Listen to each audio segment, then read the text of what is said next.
Hi everyone, so I bought the book on the 27th of November. I ordered it from Amazon and I got it on my phone now. I have read 9 chapters so far and I might make another video, the second part. The book starts with a picture of Omid's collection of press pass and a definition of the word endgame. It says, endgame, the final stages of a chess game after most of the pieces have been removed from the board, also the final stages of an extended process, or of course event. Sounds very promising given that Omid is pretty one-sided. So the prologue is about Queen Elizabeth's 90s and how much he looks up to her. Also her death, as Omid says, had a bigger impact on him than he expected because she had evolved into the nation's grandmother, a comforting presence during destabilizing times and easily more popular than the monarchy itself. Easily more popular than the monarchy itself, but she was a monarch and known for being a monarch, or he means she was more liked than the rest of the family? Okay, so after describing the weight of history and tradition the crown and the scepter carry, Omid brings up a white lie, as he calls it, about Camilla. For those who don't know, Camilla was not supposed to be the queen, but queen consort. For Omid, King Charles I doesn't always look quite right on the page, and the same can be said of Queen Camilla. I quote, "Those promises of her taking on only the titles Princess Consort and then Queen Consort were just white lies the palace is now keen for people to forget." Omid, of course, jumps to comparing Queen Elizabeth and her son, and as expected, he describes the queen as someone very private and dutiful to her nation, while her son is, I quote, "an outspoken environmental activist, an occasional meddler in politics, a successful businessman, a flawed father, and a philandering husband who destroyed the life of Princess Diana." Omid, she was Diana, the Princess of Wales, or just the Princess of Wales, during the time she was in the royal family. Calling her Princess Diana is too common. It doesn't look good in a book written by such a serious journalist. I personally really hate it when people blame King Charles, back then he was the Prince of Wales, for Diana, and calling him a flawed father is an utter spit in the face because even Diana, the former Princess of Wales, never said he was a bad father. Omid says, "Charles III is known to us warts and all." Yes, Omid, forget all the wonderful things he did in his life and the things he cares for. This is not objective. I bet, but I bet, so it's my opinion. If someone said Harry is known to us warts and all, Omid would come out and say, "But Harry has Invictus Games, he's devoted to his duty, blah blah blah blah blah." He also says much of the British public will never fully forgive him for his role in Diana's tragic demise, and Camilla, Queen of the United Kingdom, still remains to many as the other woman, the third person in the marriage who caused much pain and chaos within the royal family. Omid once again proves his immaturity by saying, everyone already knows that King Charles might have preferred a life as Queen Camilla's tampon, and bringing up his tantrum over a faulty pen. How can I take this book seriously if the author resorts to such immature reporting? According to Omid, King Charles is liked by world leaders but not fully embraced by power brokers within the system, including the government. He adds that King Charles is not able to initiate a substantive dialogue with Prince Harry. Well, Omid, I myself find it hard to have a substantive dialogue with people who talk to me from the victimhood mindset, holier than thou. And sticking to the level of your reporting, Omid, I say from the victimhood mindset, holier than thou. Meghan is Diana, I have a lot of Diana in me, so I have Meghan in me too. Meghan has no father, so I am her father, but at the same time I have a lot of Diana in me, and so has Meghan, and at the same time I am her new father. Omid also portrays William as the one more cut out for the job. Charles is merely a transitional king. Not only a transitional, but also jealous of Harry's popularity and William's preferred status in the firm. And according to Omid, Charles approved of it's just written 8, leaking details about his sons to the press, and Camilla did the same, of course. Where did we hear that? Well, Harry described that in his book, and the reason was the same, to rehabilitate her own image. Also, Harry moving to America wide and a growing rift between the brothers, and William is disappointed in Harry's life decisions. Well, I myself would be disappointed if my sister or brother left the family and made money by trashing it. And of course, William disliked Meghan from the start. I want to add that many people dislike her from the start, and it's absolutely normal. We don't need to be liked by everyone. Not everybody is likable in the first place. Omid writes, William doesn't need Harry anymore, who is just a helpful distraction or collateral damage. This is shocking in my opinion.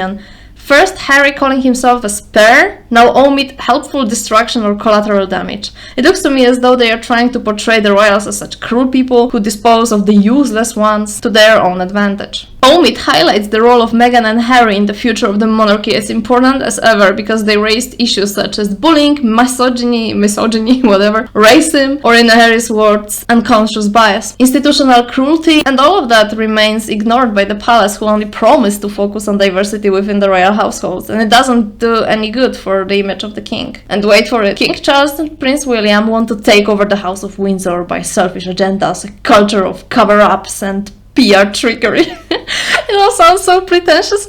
I can't. And the prologue ends with, "We're in the Endgame."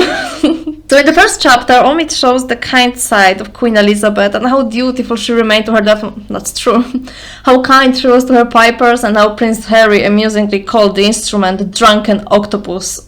I mean the Scottish instrument, bagpipes. What a display of respect for the Scottish culture. Back to the first chapter. It's about the Queen's death and funeral, and even describing the funeral, he said, "For a family that heavily relies on imagery, it was a well-choreographed moment on an emotionally potent day. Well, if they hadn't planned anything in advance, who is going to stand where, do what, it would look bad on the world stage." Omid is so malicious, even when it comes to the Queen's coffin being lowered into the vault, and what happened beyond was not shown, and Omid comments on that like this, I quote, "For a family so known for sharing some of their most private moments through back channels with the press, this was the only time they all universally agreed to keep the details to themselves." In the second chapter, Omid mentions the King's walkabout after the Queen's death and how at ease he was with his supporters, to the point he allowed a woman to kiss him on the cheek. And then Omid says that Charles had a lot of time to orchestrate this and plan it when he takes the throne, and now he's going to slim down the monarchy. He wants a modern monarchy for the young. And for the monarchy to survive, it needs to be a more tolerant and more personable family and organization. That's Omid's words. And just 12 weeks later, on November 29th, during Camilla's reception happened, well, the race row Omid is describing, but before we get to that, he says that it proves the firm had the ability to stick its neck out to advance a pertinent, substantial, and brave cause, even if they don't do it often enough. Another malicious comment thrown to depreciate the royal family or what? So Ngozi Fulani tweeted about how offended she felt by Lady Susan Hussey, who allegedly touched her dreadlocks and kept asking where her people came from. According to Omid, it overshadowed Camilla's event, a noble cause. And it happened when the family was still digging out from Harry and Meghan's revelation on Oprah's couch about the concerns and conversations. I don't know if Omid reads the press or not, but the revelation he just referred to was kind of debunked by Harry, who said, "Oh, the British press said that it was racist. Meghan never said they were, and most people don't believe them on that, myself included." I think it was just twisted into this narrative. Also, Omid implies that Lady Hussey is unfit for her role because she is from another era. And the palace should be about good news, not apologizing and fixing scandals, since they promise to be more tolerant and forward-looking, but they are not. This is crazy. Just one convenient road caused by a third party, a row so ridiculed by many, and he says that in the palace they promise to be more tolerant and forward-looking. I want Omid to tell us exactly what he wants from them, or what he expects, what should be changed. Because I can say already that no matter what they do, no matter what the royal family does, no matter what they do, no matter how they modernize, they change, they adapt to the times, he will never be happy. He will never be happy because he will always find something to complain about. He can't be happy with what he has. Omid says the institution is still entrenched in the past no matter how hard they try to modernize it. Also, he says the king has certain press in his pocket. Also, according to his book, Prince William was furious and kept asking why Lady Susan was there in the first place and approved of her stepping aside. I can confirm I wasn't there, can't say if Prince William really reacted like this. And my question so far has been, where is the evidence of members of the royal family leaking any information to the press? When Prince William and Catherine left for the US for the Earthshot Prize ceremony in Boston, King Charles was supposedly annoyed. According to a Clarence House source, it was King Charles who pushed the environmental cause and wasn't even involved by Prince William. Omid portrays Charles as this envious royal who's so envious of Prince William's popularity and favorite status. The Prince and Princess of Wales also, in Mr. Scobie's opinion, drag around the baggage as royals, including their treatment of Harry and Meghan. What treatment? Also, we find out that the first trailer for the docu-series Harry and Meghan was intentionally released on the 1st of December 2022 when the Prince and Princess of Wales were attending a Boston Celtics game. Omid knows it from the streamer, as he claims. That wouldn't surprise me at all, given that the Sussexes tend to overshadow very important days for the family, such as the coronation or another wedding anniversary. So apart from meddling in politics, as the author claims, King Charles is inept and incapable of commanding his own family and having a conversation with Harry and Meghan, who just want to be heard by the king, but the king is too stubborn for this, a mutual family friend said, quote, "For so long, Harry and Meghan simply wanted to be heard. That they wanted the opportunity to sit down and talk through the past from both perspectives and find a way to move forward. For Harry, it was about seeking accountability and, where appropriate, apology. And that the king was encouraged to swallow the pride by senior aides and supposedly the queen herself and just tell them what he needs to hear. I get the impression the king was supposed to be shown in a bad light here, but instead, I see someone who supposedly, I wasn't there, but it's my impression, doesn't want to yield to someone else's delusions with no backup, even if this someone is their own son." Spare was released on the 10th of January 2023, and Harry reached out to Charles for a conversation because without it there was no progress, and Charles supposedly wasn't open to any dialogue. I myself wouldn't be if my own child wrote a book full of allegations, drama, and digs at me. Did Harry really expect his family to fall at his knees and talk to him like he's the most hurt one? Hurt one. Sorry, hurt one. He's the most hurt one. And the palace prefers to ignore the claims made by Harry and Meghan, of course. I don't quite understand what they should do in their opinion. Should the palace refer to every allegation? They already said recollections may vary. He claims that Kensington Palace and Buckingham Palace were worried about being upstaged by the Duke and Duchess of Sussex. That's why they were leaking negative information. We already heard that from Harry in their docuseries on Netflix. For Prince William's 40th birthday in June 2022, the Daily Mail released an article with information from those closest to William about family complaints about Harry. I tried to look for this article in Daily Mail and found this. But there's another article Scobie surely refers to. But it was on the 17th of June, not on Prince William's birthday, which is on the 21st of June. So Omid slams the article, of course, that William, instead of focusing on other more positive things, is so consumed by his own brother's decisions. And let's not forget the skin color issue. The author complains that most of those who work in the palace are white, privileged, and well-heeled, so they stick to what they know, which is often outdated and ineffectual. And they are incapable of managing the scandals. I really love how Mr. Scobie has the confidence to turn around and call Charles the faulty father when he has, because he can't have, absolutely no idea what kind of father the king was and is, of course. Says the palace can't manage scandals? But did he ever try to manage a scandal on such a large scale? It's insane what I'm reading. It seems to me that he can only complain, but what solution would he offer if he's that smart? If he knows everything, if he knows how to fix every problem? According to him, the operators only use PR techniques without actually solving the problem. The question asked by Sophie, now the Duchess of Edinburgh, Oprah who, makes her and Prince Edward seem stuffy, that's Omid's words. Yeah, that makes her and Prince Edward seem stuffy or thin-eared at the best and casually bigoted at worst, because Oprah is the world's most successful black woman and one of the biggest faces. Of course, if Oprah was white, would you have such a meltdown over this, Omid? I had no idea who Oprah was until the interview. We know what interview. Simply because I grew up in Central Europe and I just didn't care that much about it. Omid highlights the fact that Sophie and Edward don't get enough coverage, and the recent royal screw-ups can be used to prove that the institution is an anachronistic, intolerant organization steeped in bigotry and privilege, and when the Queen was alive, she could manage that because she was a unifying force, while Prince William and King Charles are playing out an increasing struggle between father and son in front of a global audience. Therefore, the institution and the family are unwilling to change. I would love to ask Mr. Scobie what changes he wants, what the family should change to finally please this man. The third chapter of his book, Omid named "Oh God, I Hate This," and it's a reference to the king and the leaky pen.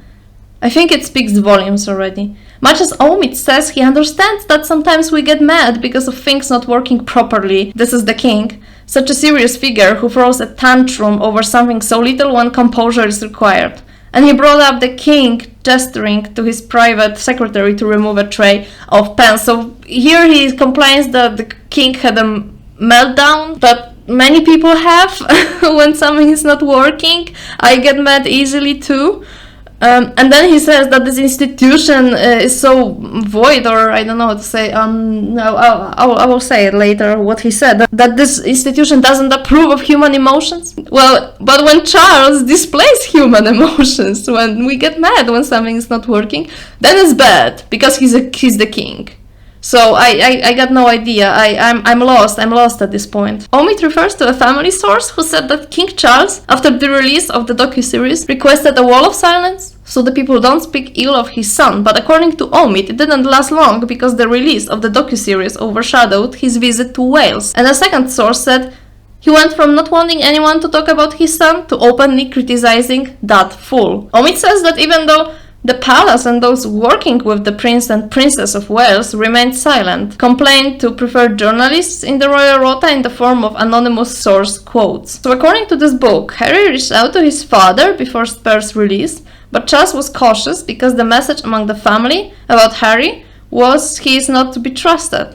And I am not surprised, I wouldn't trust him either. The eviction of Harry from Frogmore he calls a cheap shot from a wounded father bound by an institutional system that is often intolerant of human emotion. Oh yeah, that's what he said, intolerant of human emotion. But anyway, I can't.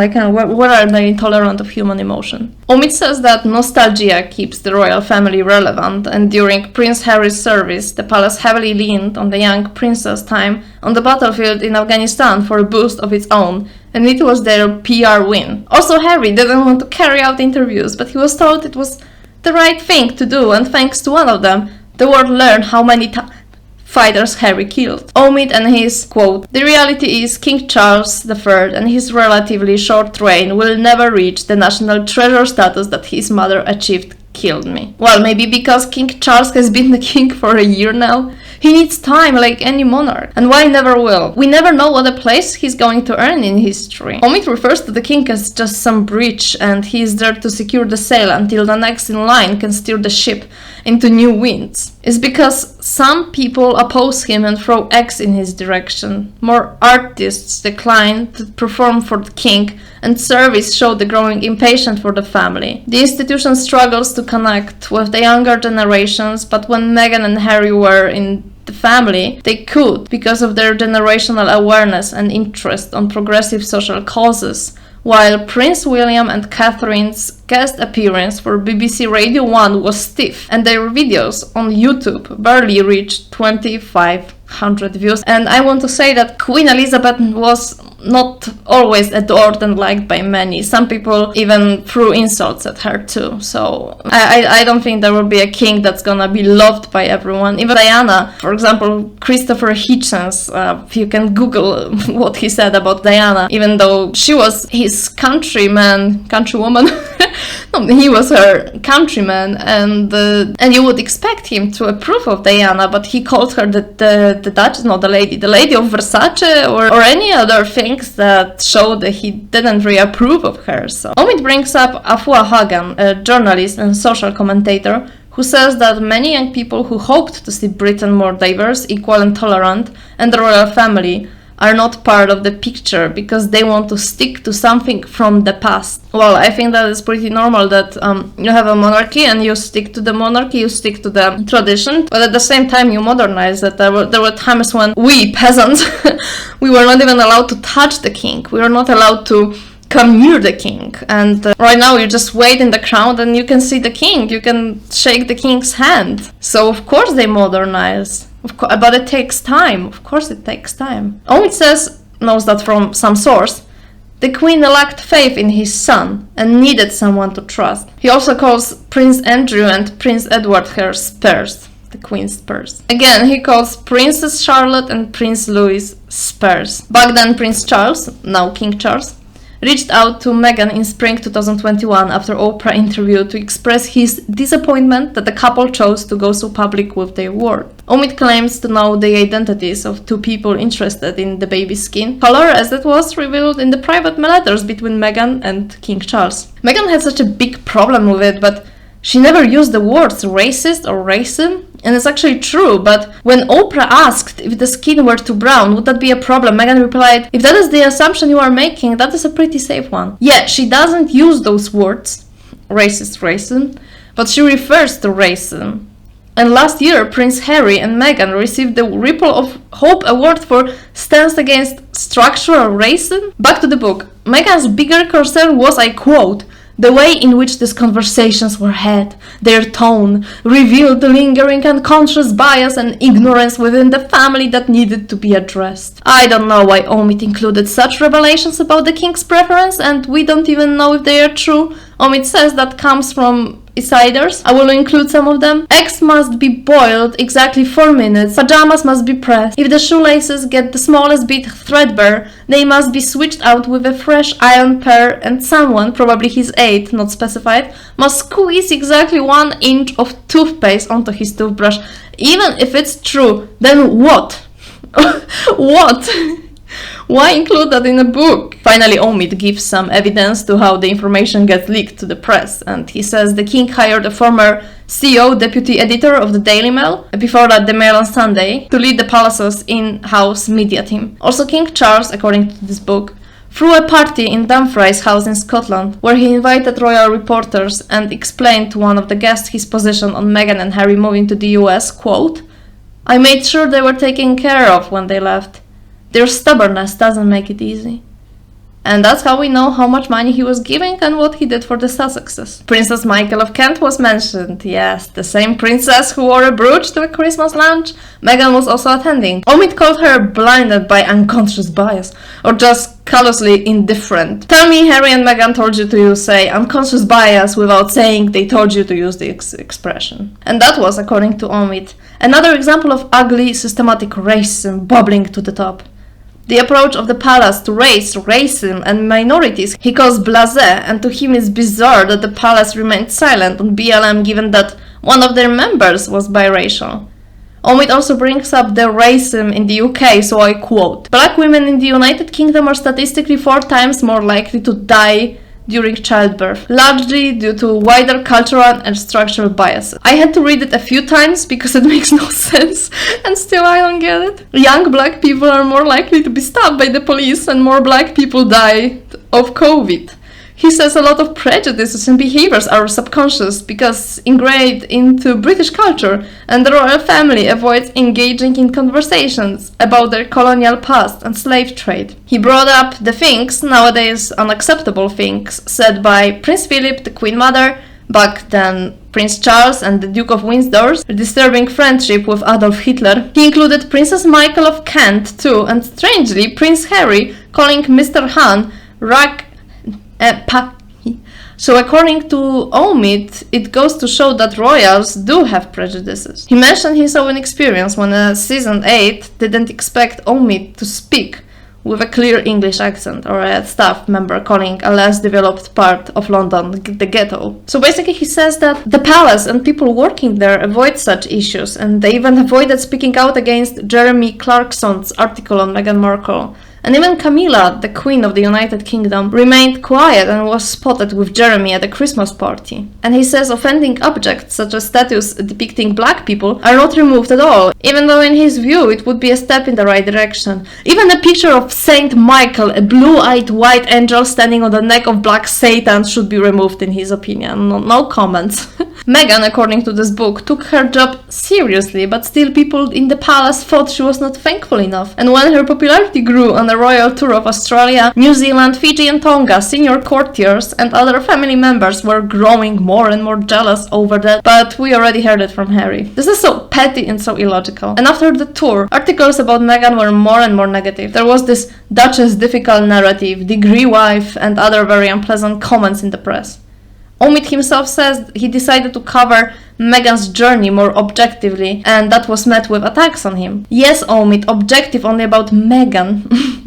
Or maybe not even objective, because you seem to have a short memory. Remember how you attacked William over something he didn't say? You didn't even apologize. So there was in the book that Meghan is not thankful enough, just because she doesn't walk around and say, oh, this is great, it doesn't mean that she's not thankful. Okay, she's not Alright, then why is she making money on those titles? She got everything. If it weren't for those titles, she would work at probably a regular job like many of us do. But because she's got the title, she's got the deals, she's got the life that she couldn't have when she was just a D-list actress or whatever. So of course, yeah, and she throws mud at the royal family. Of course she's not thankful. Of course she's not grateful. Because she can't be. That Meghan doesn't go and say that this is so great doesn't mean that she's not thankful. She's not thankful. She expressed that. She shows that. She shows that she's not thankful. Because instead of saying publicly, I'm so thankful for my title because right now I can make money, she just throws mud. She hints at their cruelty, alleged cruelty towards her, that she to the point that she almost killed herself.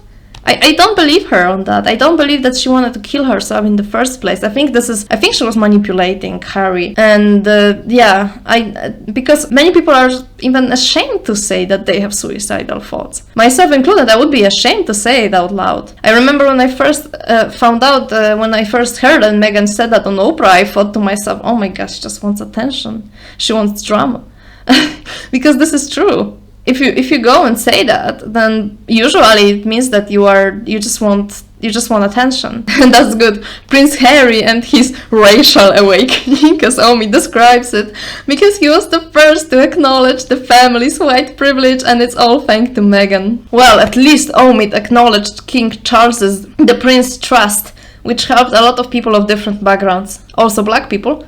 But then he says the palaces did not hire enough diverse people from various ethnic minorities. Well, not everyone is cut out for such a job at the palace, and it doesn't depend on your skin color. It depends on your qualifications, whether you are qualified for the job or not, whether you are knowledgeable enough or not. And if they do work there, they are working in service industry type positions, and there's very few women in senior roles. According to Omid, the institution doesn't like to be told what to do and doesn't want to change. And if Meghan didn't alter anything there, then nothing ever will. Well, Omid, there were times you were not even allowed to touch the monarch. Now you can take a selfie with the future queen. This is good.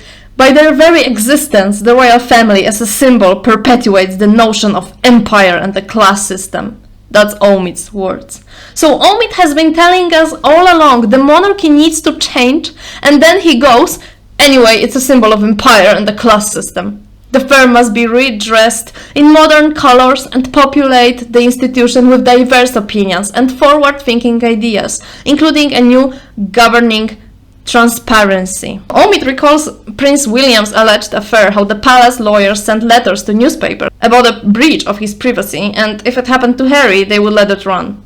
Okay, but there are no rumors about Harry's affair with anybody, while with Meghan. Given there were articles about Meghan and Harry's marriage being on the rocks, Omid uses it to his advantage, but he fails to notice that there is a woman with children in this gossip about Prince William's affair, Rose Hanbury, aka Marchioness of Cholmondeley. But as a former Kensington Palace staff member reflected, quote, there is a greater level of protection around the heir and the spare, or any other family member. Omid calls William ill-tempered, just like his father. He also uses virtue signaling when talking about Prince William. Quote, alongside homelessness and environmental causes, he's taken on the cause as a token of how he'll modernize the monarchy as the next sovereign, virtue signaling for his upcoming reign. Well, I'm glad at least the other brother doesn't practice virtue signaling.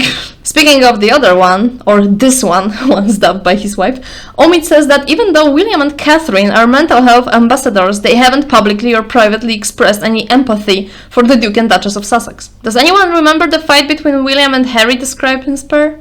So Omid says, if it were the other way around, people would be calling for criminal charges to be pressed against Harry or for his Sussex title to be taken away. Another dig at King Charles, back then Prince Charles.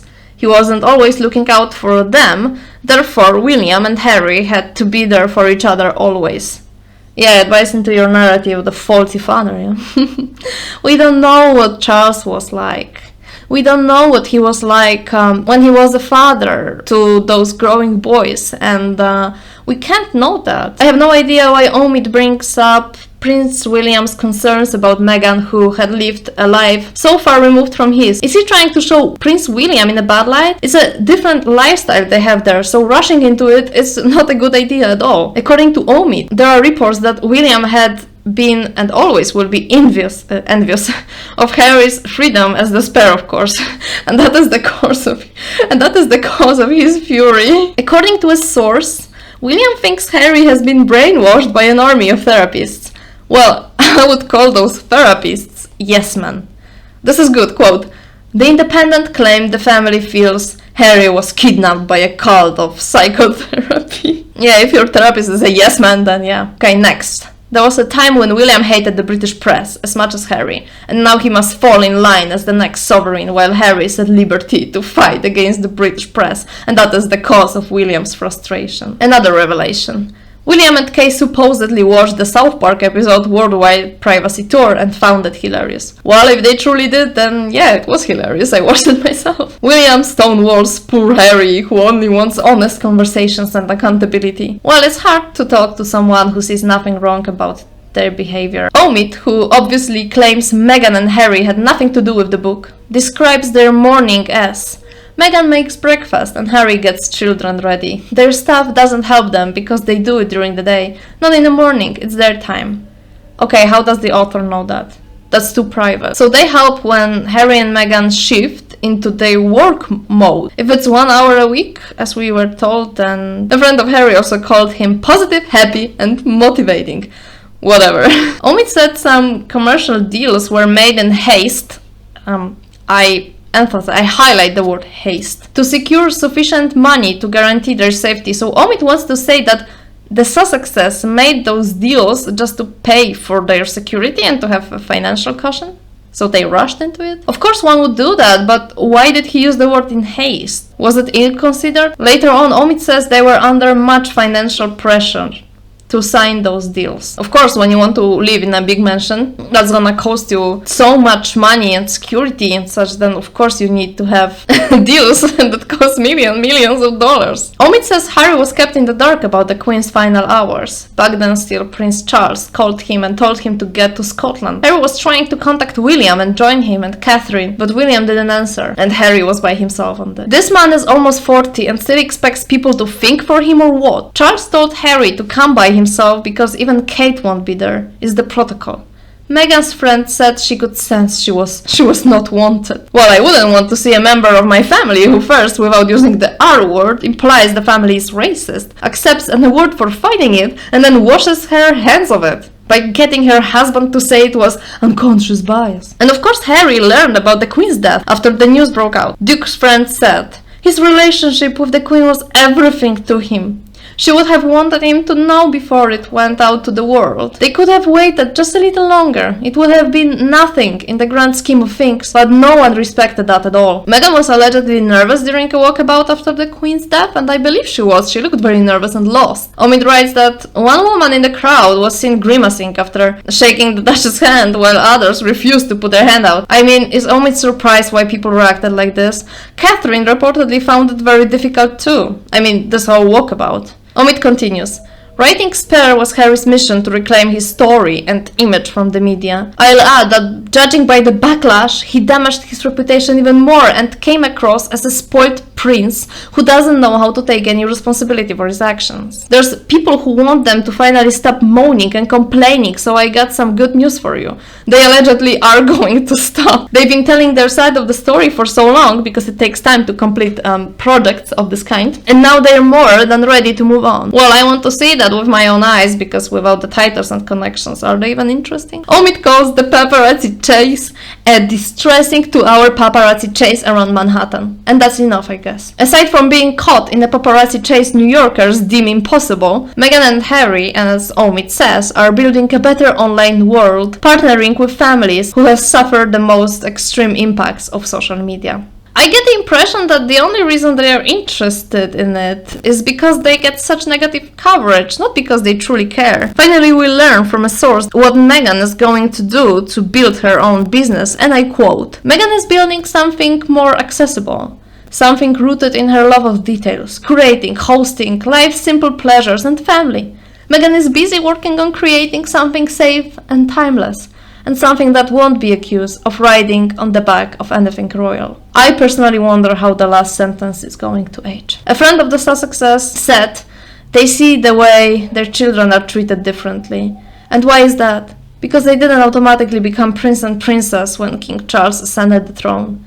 If Meghan doesn't want to write on the back of anything royal, why did she take such an offense at this? So I have read only 9 chapters so far, and I'm going to read more. But this is crazy, this is insane.